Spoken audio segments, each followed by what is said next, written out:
High, কেমন আছেন সবাই? আমি সুচিত্রা। আমার নতুন একটি ব্লগে আপনাদের সকলকে স্বাগত জানাই। আর ভিডিওটি দিতে দেরি হয়ে গেল, কারণ যেহেতু 2 দিন জন্মাষ্টমী ছিল, এই জন্য বাড়িতেও পুজো ছিল, এই জন্য একটু দেরি হলো। এখন বাজে ওই বিকাল 4টার মতন। হ্যাঁ, এই যে হলুদ কালারের জিনিসটা নিয়ে বসে গেছি, দেখেছেন? এটা হলো তাল দিয়ে মাখানো, মানে ময়দা দিয়ে তাল দিয়ে মাখানো একটা ডো আর কি। এটা দিয়ে হবে আজকে তালের লুচি। আর তাল আর ময়দাটাকে আধ ঘন্টার জন্য আমি মাখিয়ে ঢাকনা দিয়ে রেখে দিয়েছিলাম। এখন আমি লেচিটা কেটে নিচ্ছি, কারণ আজকে হবে লুচি আর আলু চচ্চড়ি। দেখেছেন, এটা করার সময় একটু হাতে লেগে যাচ্ছিলো, কারণ আজকে একটু তালের পরিমাণটা বেশি হয়ে গেছিলো। তবে মানে বেলার সময় খুব বেশি মানে অসুবিধা হবে না, কারণ ওটা তো তেল দিয়ে বেলা হবে, এই জন্য। এই যে এখন আমি লেচিটা কেটে নিচ্ছি আর কি। আর কে কে তালের লুচি খেয়েছেন আমায় কিন্তু জানাতে বলবেন না।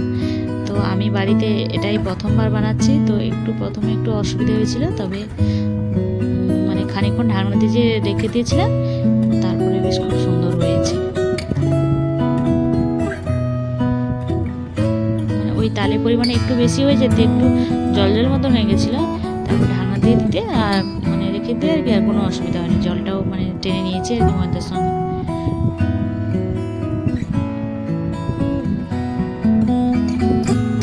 এখন আমি লেচিগুলো ভেজে নেব। মানে কতটা সুন্দর হচ্ছে, যদি ভিডিওটা ভালো করে হতো তাহলে আপনারা বুঝতে পারতেন আর কি।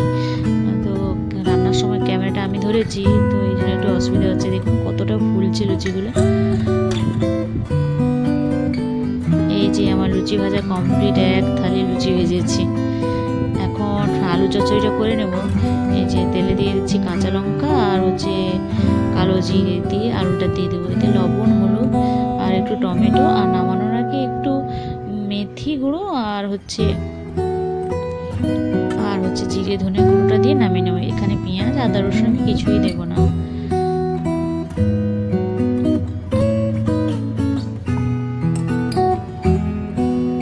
সামান্য পরিমাণ জল দিয়ে আমি ঢাকনা দিয়ে রেখেছিলাম। এই যে ঢাকনাটা খুলে আলুটা সিদ্ধ হয়েছে কিনা দেখে নেবো। আর আলুটা একটু ভেঙে না একটু তরকারির সঙ্গে মাখিয়ে নিতে হবে। কেন বলুন তো?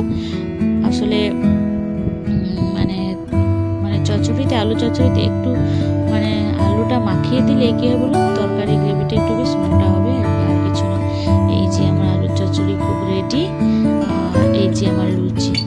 তো এগুলো পরিবেশন করতে করতে আজকের মতো ভিডিওটা এখানে শেষ করছি। আর ভিডিওটি যদি ভালো লেগে থাকে তাহলে একটা লাইক করে দেবেন। আর ভিডিওটির মধ্যে যদি কোনো অসুবিধা থেকে থাকে আপনারা কমেন্ট করে জানাতে ভুলবেন না। দেখা হচ্ছে পরের একটি ভিডিওতে। ততক্ষণ